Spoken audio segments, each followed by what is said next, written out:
In the Bible story, after decades in the desert, Moses obeyed God's order to go back to Egypt.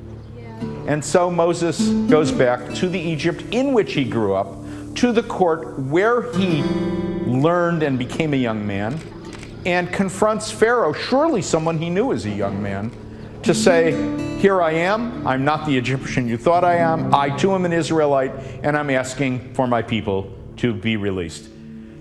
To convince the Pharaoh, God gave Moses the power to perform what the Bible refers to as signs and wonder.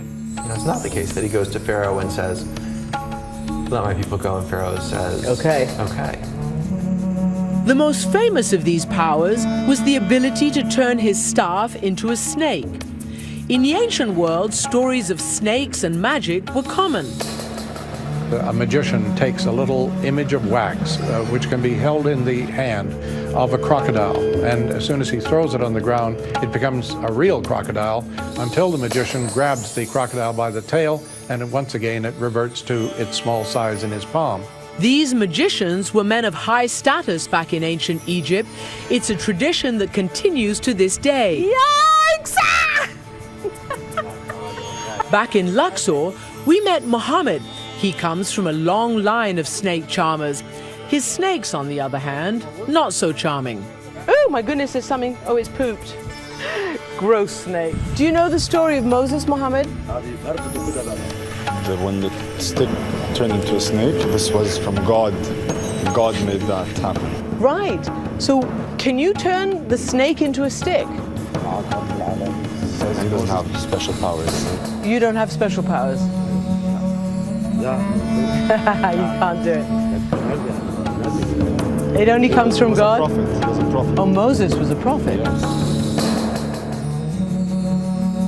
Moses gave his brother Aaron the job of impressing the Pharaoh.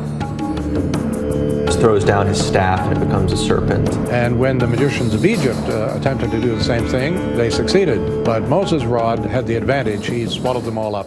The Egyptians effectively laugh at him, and the magicians say, oh, this is a little piece of trickery, forget about it.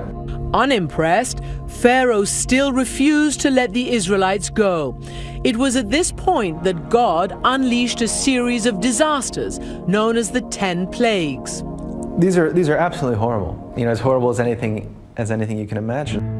And every spring, Jews commemorate the Exodus story in the Passover Seder. They remember the 10 plagues by placing on each plate a drop of wine for every plague. Hail, gnats and flies and things of that sort. Wild beasts, plague, boils. Darkness, which was supposedly not only a darkness that was the absence of light, but a darkness that was too thick to pass. It was so dark that you literally couldn't even walk through it.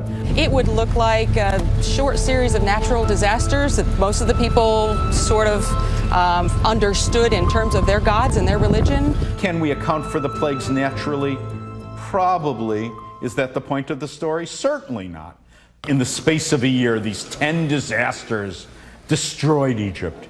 And that's the point. It's a miracle. Miracles don't beg natural descriptions. Miracles are miracles. They are when God intervenes in the order of nature. Then God told Moses to prepare the people for the coming of the 10th and worst plague, the killing of all the firstborn. Moses instructed the Jews to sacrifice a lamb and to paint its blood on their doors so that the angel of death would know who was Jewish and who wasn't. This is where the term Passover comes from. And pass over that house. Right. The Seder is a time where Jews are encouraged to ask questions, especially the children. How do you wrestle with that? What does it mean? Well, I think there are a lot of ways to wrestle with it. You can wrestle with the political ramifications. Freedom never comes easy. It has never historically come easy. Wars never end easily. People do not obtain rights easily. But it says in the Talmud that when we divorce justice from mercy, that is pure evil. So it was unquestionably just to free slaves. And it's unquestionably right to be merciful. But it certainly seems in the 10th plague like mercy has been divorced from justice. Whatever we think about the Egyptian enslavers, we must believe that some of them were good people, or some of them were at least indifferent. And we know that the infants were innocent. The Bible says that on that night, the angel of death swept through Egypt. Even the Pharaoh lost his own son, and he quickly sent for Moses. For all of the first 9, it was possible for the Pharaoh to say this was not enough. Say, I'm not ready to free the Jews yet. It's hard to imagine that the Egyptians themselves weren't saying, enough already, especially because these palaces weren't being built for them, but for the Pharaoh. But at the killing of the firstborn, which included the Pharaoh's son, the Pharaoh finally said, enough. And the Bible says the Pharaoh told Moses, "Take your people and go."